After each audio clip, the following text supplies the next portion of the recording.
Thank you all for joining my session. Let me just introduce myself. I'm Reverend Guthrie. I'm the Director of Spiritual Care, Volunteer Services, and Clinical Ethics at Presbyterian St. Luke's and Rocky Mountain Hospital for Children. I have been a chaplain for 18 years, graduated from Denver Theological Seminary with my Master's of Divinity, and I'm an ordained Presbyterian minister in the Evangelical Presbyterian Church, and excited to share with you guys my personal life journey on stress resilience and a lot of the work that I do with staff at the hospital. So the term that I use regarding stress resilience is rigged to flip, and this is not my own. Actually, I have a good friend that I've known since college who also is a minister, and he was sharing his journey that he and his wife did on rafting the Grand Canyon with a group of people, and it was about a 15-day trip. And as he started the journey, he texted pictures of, their boats and the preparation that they had done. And he said, "We're rigged to flip."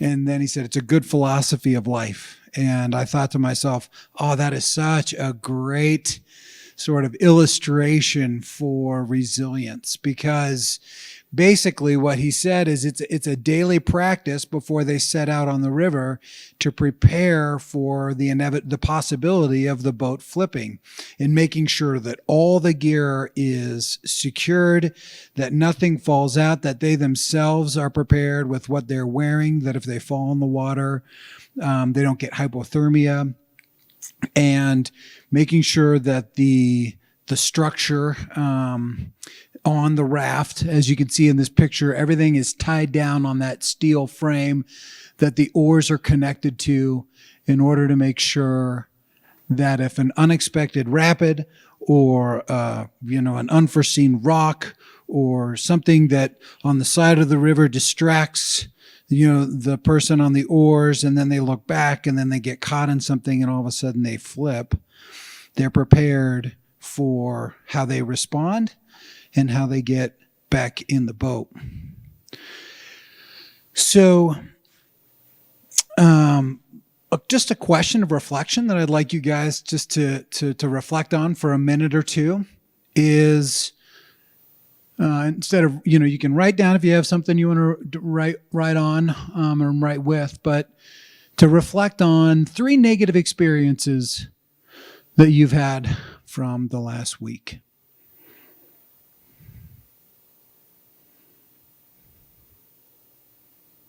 And how you kind of responded to those negative experiences.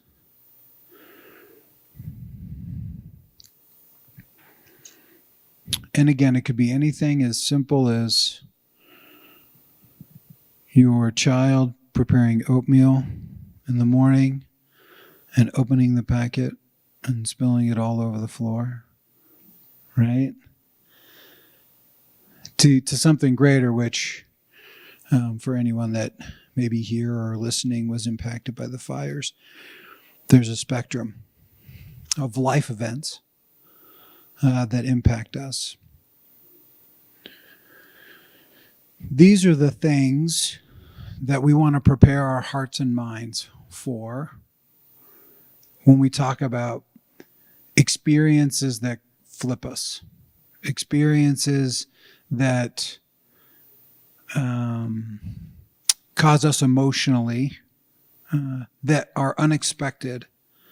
How do we respond to those stresses? How do we respond to those stressful situations and move on? I want to begin our presentation with probably one of my favorite passages of Scripture that I personally find great comfort in, that I also refer to with great frequency when I'm working with patients in the hospital. "Come to me, all you who are weary and burdened, and I will give you rest." Take my yoke upon you and learn from me, for I am gentle and humble in heart, and you will find rest for your souls. For my yoke is easy and my burden is light. Regan had mentioned in the beginning this notion of being in survival mode, and I'll talk a little bit about that. But I think so many of us crave for rest right now. And we can ultimately really only find that in Christ. And so the question is, and what I want to explore with you all today is, how do we tap into Christ daily as the source for us when we get flipped, when emotional experiences and events cause our raft to flip?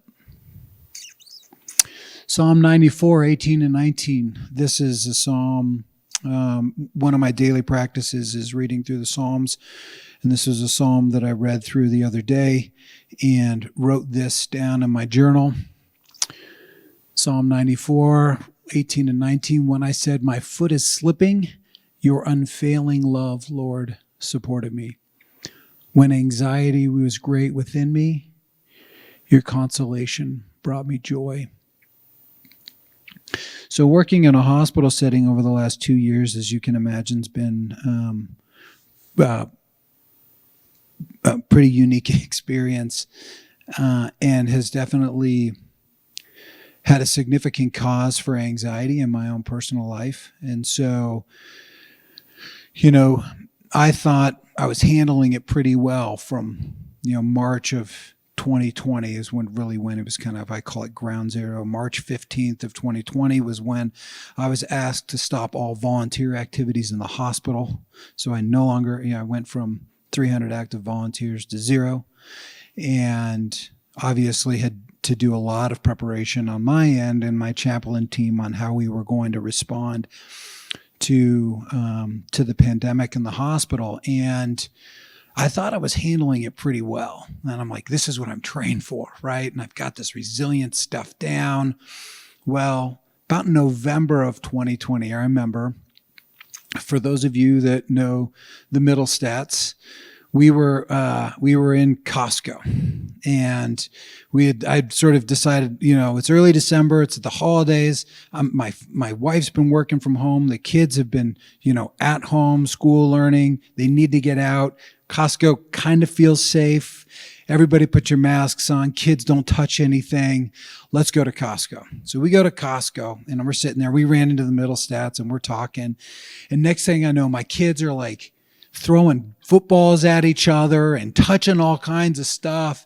And I literally had a panic attack. And I'm like, what am I doing in Costco right now with my family? We should be home. I'm at risk. We're an exposure risk. And I had to go down the spices aisle, because there weren't a lot of people there, and like bring myself back into composure. And in the process, I came across that zebra popcorn, that zebra. And then I grabbed it and I started holding it, and I thought to myself, this is my happy place. So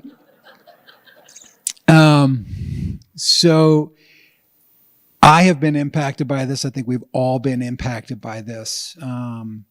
These stressful situations have elicited a great deal of anxiety and will continue to do so. My daughter said to me the other day, she goes, Dad, I'm having a really hard time being in large groups, because of just the effect of the last year and a half.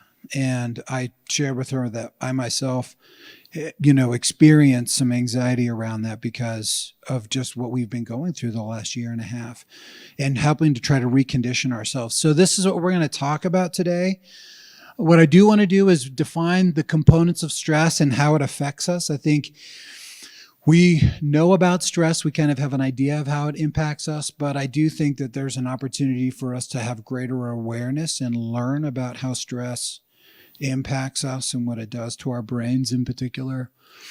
We're going to explore the ways the Bible, we can use the Bible to train our minds, and then identify some specific tools for resilience.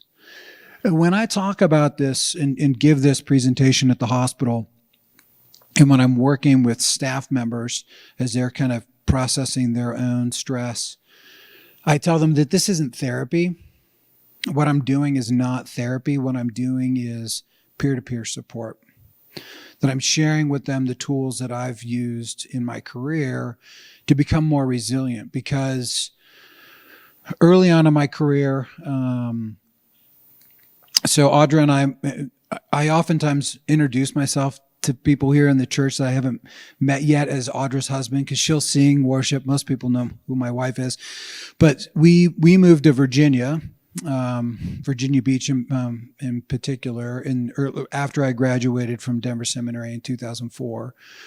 I started my career as a Navy Reserve chaplain, so we moved out to Virginia, and we were there. And I was only in the reserves for a little bit, separated because of a heart condition, but during that time, I was also a staff chaplain in a civilian hospital, and it was a level 1 trauma hospital. And I was very involved in our brain trauma program. And so I saw a lot of just really tough situations, a lot of brain trauma, and working with families, along with just that hospital being a very big hospital, a lot of intense stuff. And I remember one day I was leaving the hospital, or leaving my house to go to work, and Audra stopped me and she said, "Where are you?" And I'm like, "Well, what do you mean? I'm right here." And she goes, "No, I've noticed that before you leave in the morning, you're like 10, 15 minutes before you walk out the door, you shut down. You become a blank slate." She goes, "I usually only get a grunt from you. I'm lucky to get sort of a formed sentence when I ask you a question, but you're absent." And I was like, wow, it hadn't even registered to me. I wasn't even aware of it. And so when I got to work, I was processing with one of the other staff chaplains after our morning huddle, and she goes, "Oh, you're experiencing compassion fatigue." And I thought to myself, well, what is that? So I read the article, and I realized that I was experiencing something that's a unique combination of burnout and vicarious trauma that I was experiencing in my work. And that began to launch me on this exploration of resilience, because I love my job, but I was realizing that it was impacting me so much that if I wasn't going to make steps to change it, I was not going to be able to continue in that field. I'd have to leave that ministry and maybe either pursue another area of ministry. And I think we're seeing a lot of that right now, where people are leaving their careers because they're burned out, and they aren't necessarily equipped with the tools for reframing and addressing their burnout. And so they choose one of the forms of the coping mechanisms that I'm going to talk about. And so when we look at stress, what is stress? And if I'm going to stick with this illustration of whitewater rafting, which I do love to do, I do it recreationally, and usually my friend is the guide and other people are in the boat. But stress is basically the downriver hazards that are combined with the river flow that elicit internal anxiety. So there are hazards that we experience, our pace of life, when we're moving fast and we got lots of things on our plate and we're running from one thing to the next. And then just the unexpected events that come up, that's stress. Coping is the way that we go about navigating the flow and navigating around the downriver hazards. That's what coping is, basically. And we have positive ways that we cope, and we have negative ways that we cope. I was talking about this concept with Rye Middlestat. We were meeting together, and he said, when we're stressed, our body releases certain chemicals, and one of them is cortisol. And he said in cortisol, what they found is it has this sort of like Velcro tab on it that latches onto cells. And that for men in particular, there are two ways to break that Velcro attachment and break down that cortisol so that you can release that stress toxin from your body. There are two ways. One way is exercise, right? Which is a really great way. The other is alcohol. And so one is positive and one is negative. And oftentimes our negative coping mechanisms are those default things that we fall to relieve stress, but aren't necessarily helpful ways to do that. So there are two kinds of coping.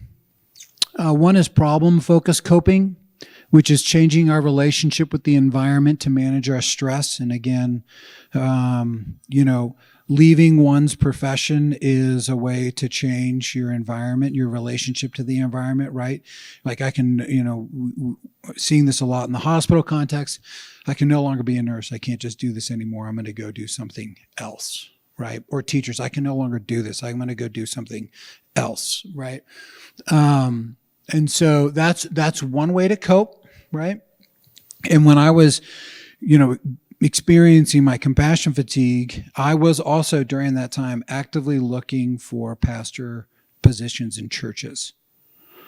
And so I realized I love my role as a chaplain, but if I don't change it, if I don't change how I'm reacting to my stress, then I can't keep doing this. And so I chose I began to work on the second form of coping, which is changing the way that we think about and interpret our experience of our stress.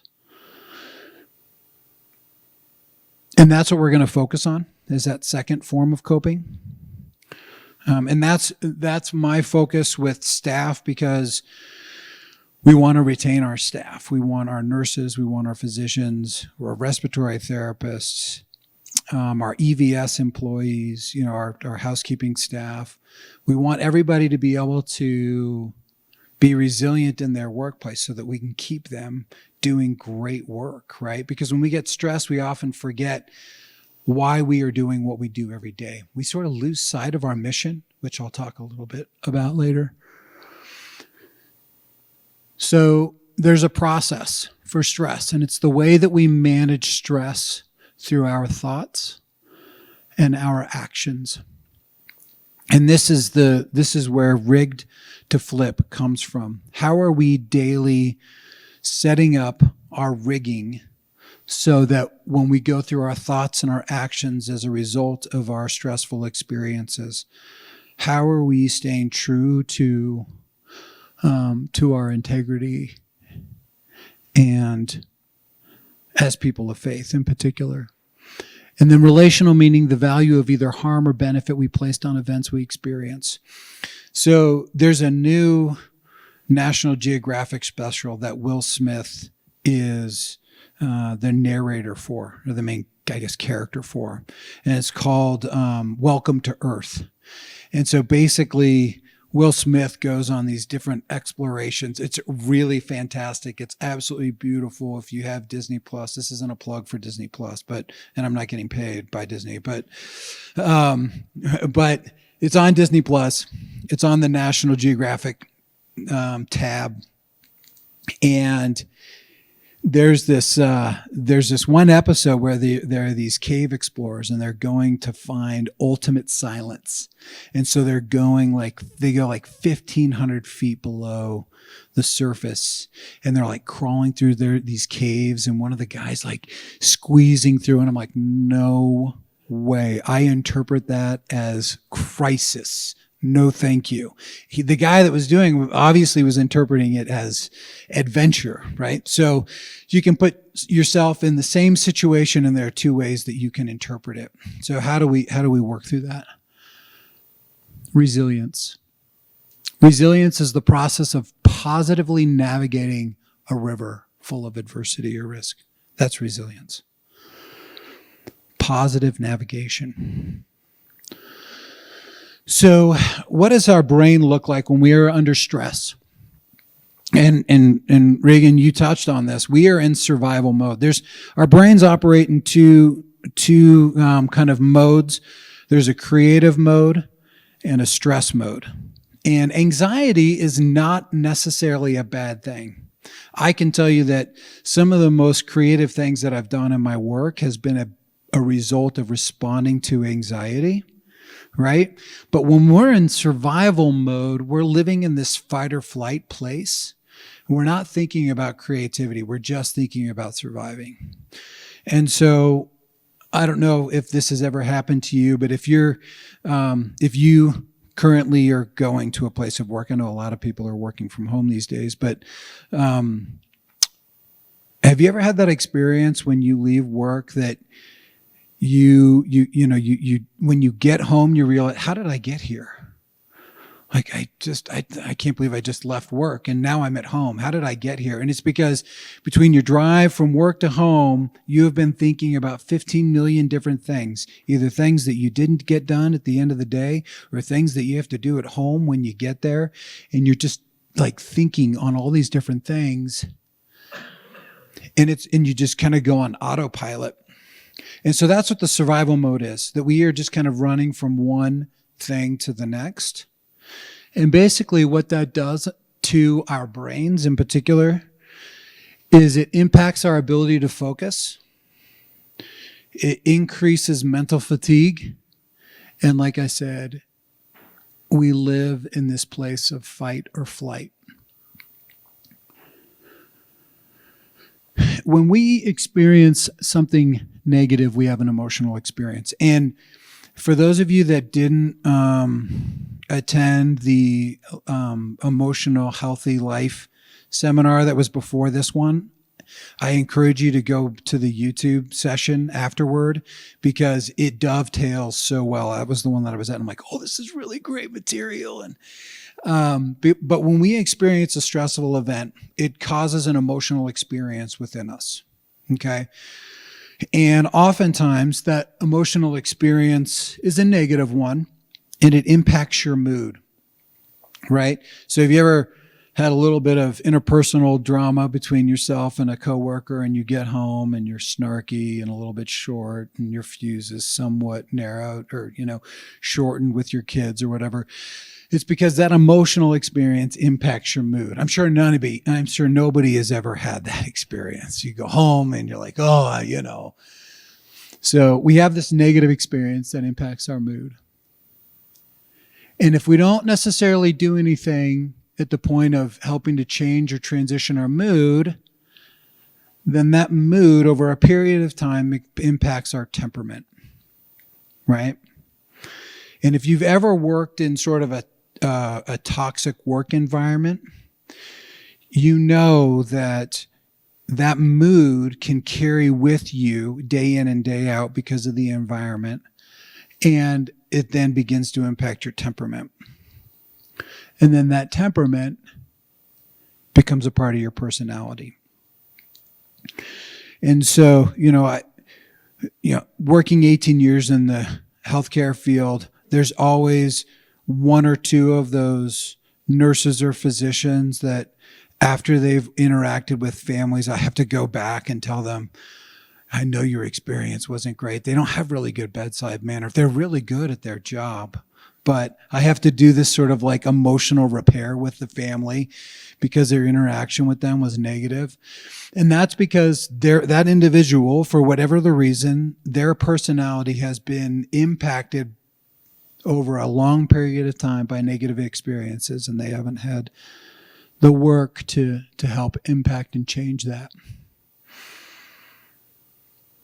And we have all kinds of negative emotions that we memorize as a part of our identity. And as I was sharing with you earlier about both my daughter and myself in this experience of large groups, there's this fear, right? Just because of what we've been going through as a healthcare worker, I've become very conscious about being in a place of exposure risk. And so we memorize negative emotions, and then these negative emotions become an impact for us down the road. And so being aware of that, I think, is the first step in helping us work through our response to our stress. But I just want you to think about those. Any of those resonate for you?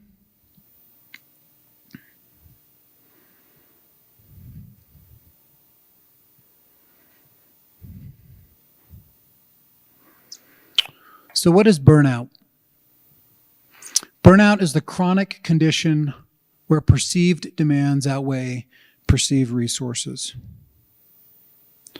And so we have all these demands. Staffing is a huge issue for a lot of places, right? If any of you attempted to travel during the holidays, which my family did, and it was a sudden realization that I will never get on a plane between Christmas and New Year's ever again. And so there are demands that get put on the system. Like in that case, there were tons of flights and tons of people, but then all of a sudden there were a lot of sick calls, and then there was bad weather, and then all of a sudden the demands on the system were greater than the resources available for dealing with it, right? So in our lives, in our own personal lives, we've got all kinds of demands.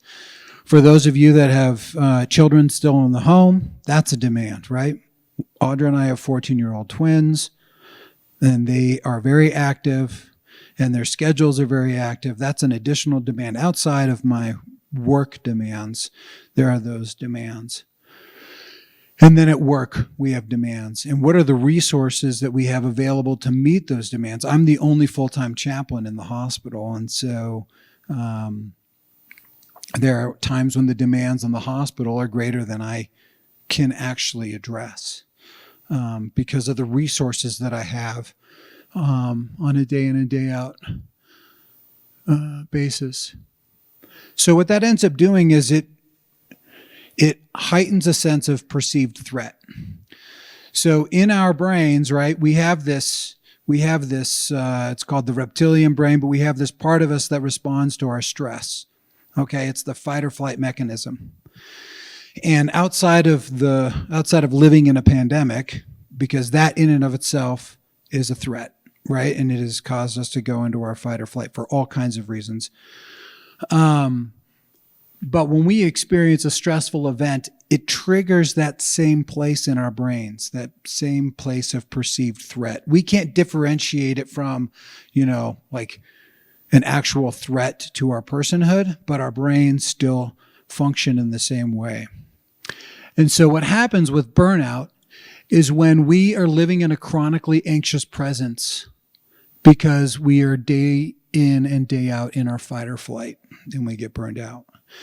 And so when my wife stopped me in the early part of my career, that one morning before I walked out the door, she helped me realize that I was living in my fight or flight, because what I was doing before I left was I was preparing myself emotionally for what I was going to experience in the hospital. I had no control over what I was going to walk into. I could only just respond or react to what I was experiencing in my work. So I had to go to this place within me, and that was my fight or flight. And I didn't even realize it. Oftentimes we don't realize it. And so that's what burnout is. When we say, oh gosh, I just don't think I can do this anymore, I'm tired. It's because we are living in that fight or flight place day in and day out. And so the question is, how do we train ourselves? How do we go to the emotion-based coping?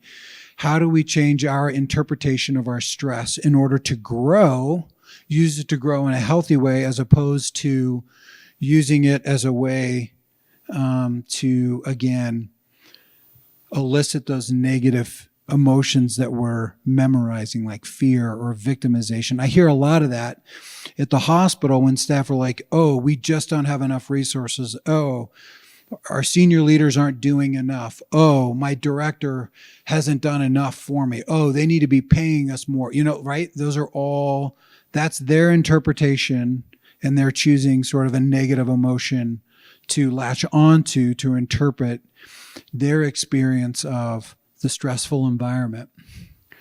And so the equation of experience, and this comes from work that Dr. Amit Sood did at the Mayo Clinic, and this was training he did on mindfulness for nurses and physicians in particular. But it's a really great book. But he talks about the equation of experience, which is we have an event, and then our attention to that event, along with our interpretation of that event, impacts our action.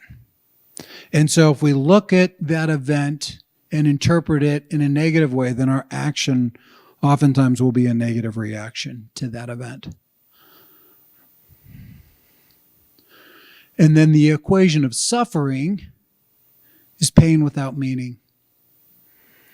And, a lot of the work that we do in the hospital is a lot of the things that medicine does is actually creates more pain for people, right? You think about somebody who gets diagnosed with cancer, for example. Chemotherapy is a painful process, but it has an end goal, right? It has a meaning, it has a purpose. So when pain no longer has a meaning and purpose, then that leads to suffering, because now it really gets at the core of who we are and our identity. We can't make sense of it, and it impacts our understanding. And so the same is true of stress.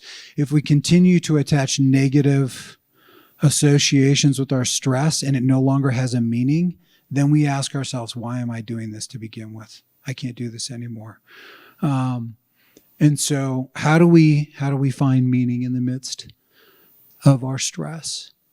So attention basically is beginning to assign meaning by living intentional in our lives, focused, and led by the Holy Spirit.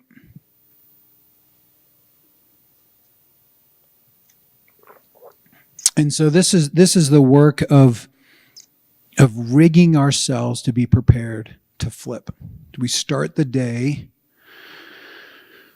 knowing that at some point throughout the day, we are going to experience an event that is going to hit the boat and either threaten flipping us, or we get flipped sideways.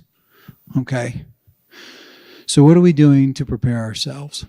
I'm going to just go over this concept briefly, but as I said, I encourage you to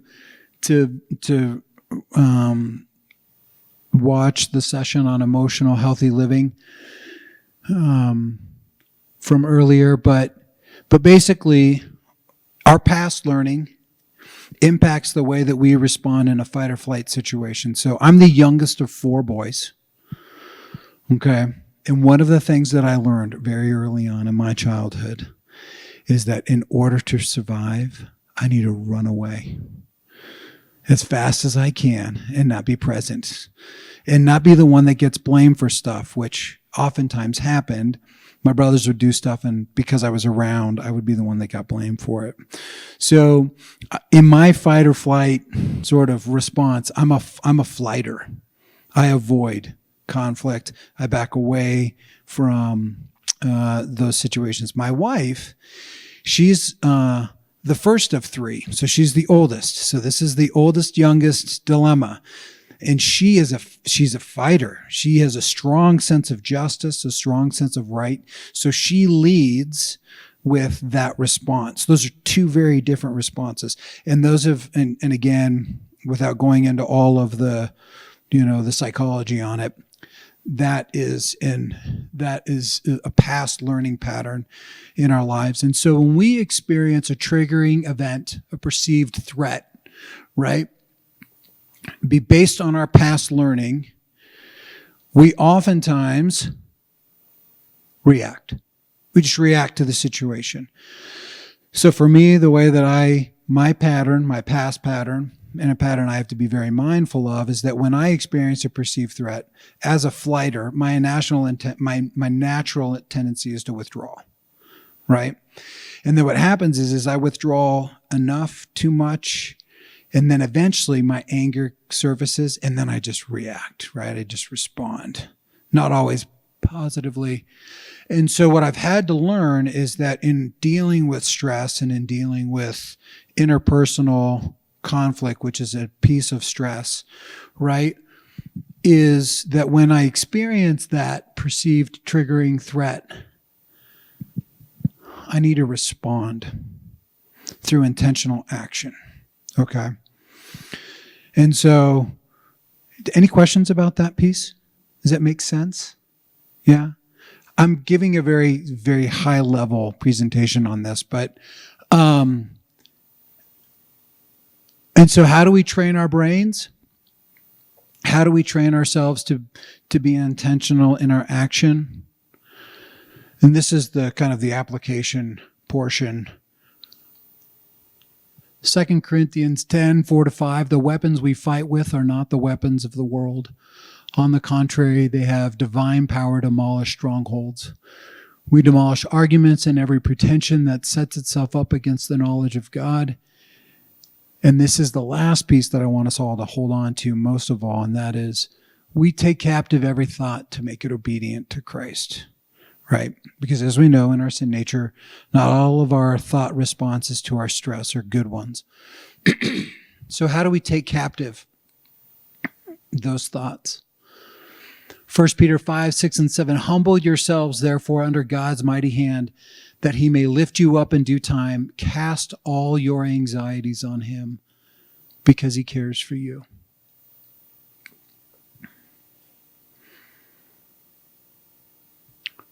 Philippians 4:4-7, rejoice in the Lord always. I say it again, rejoice. Let your gentleness be evident to all.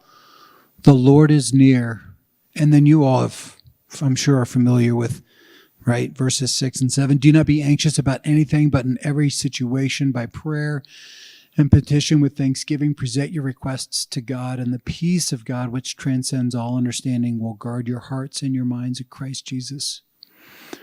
And the thing that I want to focus on in this verse, and this was, I use this verse, particularly 6 and 7, a lot in my time meeting with patients and families as they're wrestling with the circumstances that have brought them into the hospital. And it was probably about a year ago when I was kind of reading back on this, and then I decided to go to verse 4, and I realized right in the middle of all of that is that very short sentence, the Lord is near. Right? The reason that we can work with our anxiety is because the Lord is near. He is with us. He is by our side at every step of the way. And so the question is, what's the frame that you are using to keep it all together? Right? Because I'm sure there are points over the last year and a half or in your life where you're like, do not have it all together. Right? You're at your wit's end. And so these are the resilience techniques that I want to just kind of highlight for you all, okay? And what I'm going to do is this will be on YouTube, but if you want the presentation, I'll email it to you. I can give you my email. It's really simple. Chaplain Guthrie at yahoo.com, right? So just Chaplain Guthrie at yahoo.com. Email me and I'll send the presentation to you. But the first one is mindfulness, okay? And I want to be clear, this is not the mindfulness of Buddhism, right? Which is sort of mental separation from an experience, but is the ability to maintain intentional presence of mind in the midst of a stressful environment. And so one of the things that I've been using as a tool for mindfulness in training my attention to be focused, relaxed, compassionate, non-judgmental, and sustained and intentional is the fruit of the Spirit. And so what I do is I assign a day each one of the virtues of the fruit of the Spirit: love, joy, peace, patience, kindness, gentleness, goodness, faithfulness, and self-control. So if Monday is love, then what I do is I ask the Lord to guide and direct my responses to my stressful situations with love. And then I look at how I can do that. And when I get triggered, when I begin to feel like I hit something that's going to flip the raft, I remember love. Today is love. How am I going to love? How am I going to respond in love in this situation? Or how am I going to respond with patience, particularly when I am on I-25 trying to get home? How am I responding with patience? Self-control, gentleness. So I use Galatians 5:23. There are some other really great ones, like in 1 Peter chapter 1. Pretty similar list here. The aspects of forgiveness, right? And so in order to be intentional in our mindset with regard to living out the fruit of the Spirit, just assign one virtue to one day, right? So there's 9 here, so you guys circle through them in a month, right? And work that pattern out. So the next one is personal integrity. Just a show of hands, anybody written a mission statement for yourself? Yeah? Okay. So I wrote a mission statement, and this was a part of this manager succession planning training done at the hospital that I was with in Virginia. But I wrote my mission statement about, well, gosh, it's been 10 years now. Maybe more than that. Actually, more like 15 years now. So my mission statement is this: to be transformed by Christ in order to be transformational in the lives of my family, in my ministry, and in my community. And so when I walk into the hospital and I experience a stressful situation, a negative way for me to interpret it is, gosh, I wish the hospital leadership would just give me one more chaplain so I wouldn't feel so stretched thin, right? That's a negative way. But if I'm living out of my mission statement, instead of focusing on the negative, I say, this is a transformational moment. How can I be an agent of transformation in this moment? Do you see the difference in that choice? And so, again, I would encourage you, email me. I've got a really great link that can walk you through the steps on writing a mission statement for yourself. But you can begin with this question: what is the particular ministry that Christ has called you to in your work and in your community? I don't like the distinction of full-time ministry as a title, because every single one of us is doing full-time ministry where we are and where God has placed us. You all are doing full-time ministry, meaning you are an agent of Christ, right? In 2 Corinthians 5:17, we've been given the ministry of reconciliation, right? That is our work. We are agents of reconciliation where He has placed us, whether that's like Audra, she works in staffing. She's an agent of reconciliation in that organization. So that's why I don't necessarily like the term full-time ministry, because we're all doing ministry. We are all the ministers of Christ. It's just where He has placed us, the particular location that He has placed us. So when you think about your ministry and how you live live that out with integrity, again, I think will ground you. It's an anchor point when we deal with stress. Personal integrity, the ability to behave consistently with your core values in the midst of a stressful environment. Have you ever gotten in a fight? An argument, I should say. Not fist fight. Have you ever gotten in an argument with someone you love, and afterwards you're like, oh gosh, that was not me. Right? I really wish I hadn't responded that way. And then you have to go back and apologize, and then there's the whole makeup, and that's fine. But stress has this way of causing us to act in ways that are antithetical to our core values, right? Like, oh, I did not live out the fruit of the Spirit, love, in that session, right? So personal integrity helps as a grounding point for us to be more consistently living out, say, the fruit of the Spirit. Social support, I think, is extremely important. Who are the people in your life that you can pray with, pray for, cry with, celebrate with, lean on when you need somebody to take the oars? So one of the the life groups, the small groups are extremely important. There's different aspects and applications of that. Meeting with someone one-on-one, a mentor. I still meet with my college mentor on a regular basis. We usually meet probably once a quarter. We get together for lunch. He does a check-in with me. He's a social support. So stress has this way of causing us to separate. I think, Reagan, when you were asking what are the challenges that we've had, someone said loneliness. And actually, the Barna Institute, if you're familiar with Barna, it's a Christian organization that does a lot of work on research. And one of the research things that they've done was on how loneliness has impacted Christians versus non-Christians. And they found that Christians, even practicing Christians in churches, are feeling just as lonely as non-Christians.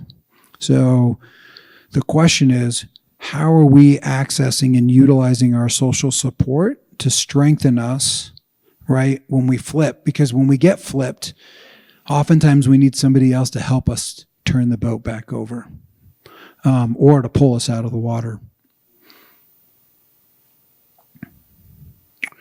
And then personal reflection.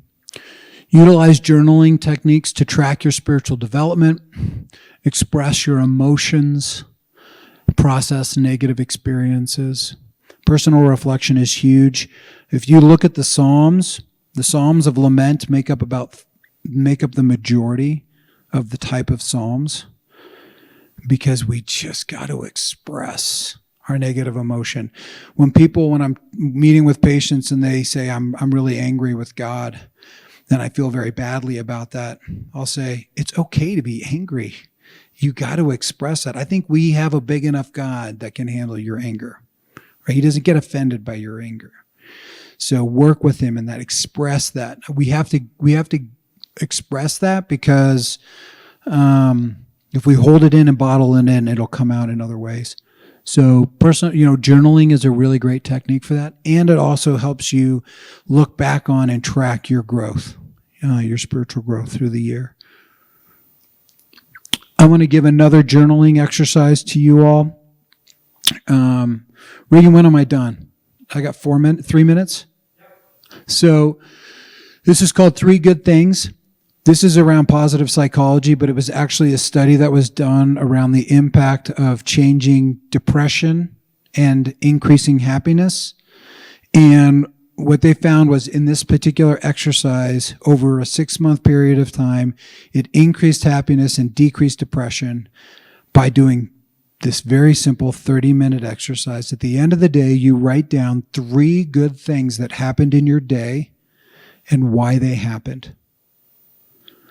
And what that does is it still causes you to look at the negative things that happened in your day. But at the end, your focus is on what was the good things that happened in your day, how God helped you through those, how they materialized. And then when you go to bed at night, you're focused on the good, not the bad. How many of you have gone to bed after a bad day and then wake up at 3 a.m. thinking about that situation? It's because we haven't given ourselves the time to process the negative emotion, and we got to process it. So the 3 good things, just daily, takes 30 minutes. One of the things that we've done in our family is when we're at dinner, we do it at the dinner time and around the dinner table, and then that way we get to hear each other's 3 good things. And again, it helps change your perspective, your interpretation of your day. This is the research data that they found. So the last thing I want to focus on is, and I mentioned this earlier, this is the science behind stress in our bodies, but our bodies react to stress in a really particular way with a lot of immune dysfunction. We dump a lot of stress toxins in our body. And if we don't have ways to process that, then it has health implications, on our immunity, on inflammation, increased heart disease as a result of stress toxins. And the best way is to take care of ourselves. And so these are really kind of 4 core areas of self-care. The first one is exercise and incorporating 30 minutes. I think the American Heart Association says 120 minutes a week. And again, that can be spread out, and it could be as simple as a 30-minute walk. If you're not a runner, don't go for a run.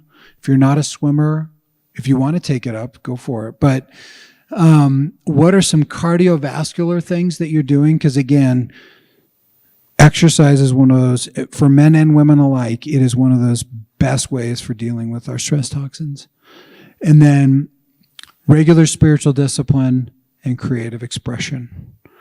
If you incorporate those into your daily practice, into your weekly practice, you will be more resilient.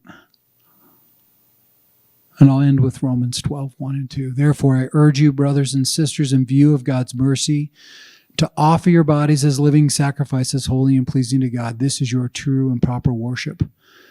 Do not be conformed to the pattern of this world, but be transformed by the renewing of your mind, that you will be able to test and approve what God's will is, his good and pleasing and perfect will. Thank you guys so much. I appreciate it. If you have thoughts, I apologize. I didn't really build in any sort of interactive time, but if you want to talk to me afterwards, I totally appreciate it. So thank you guys so much.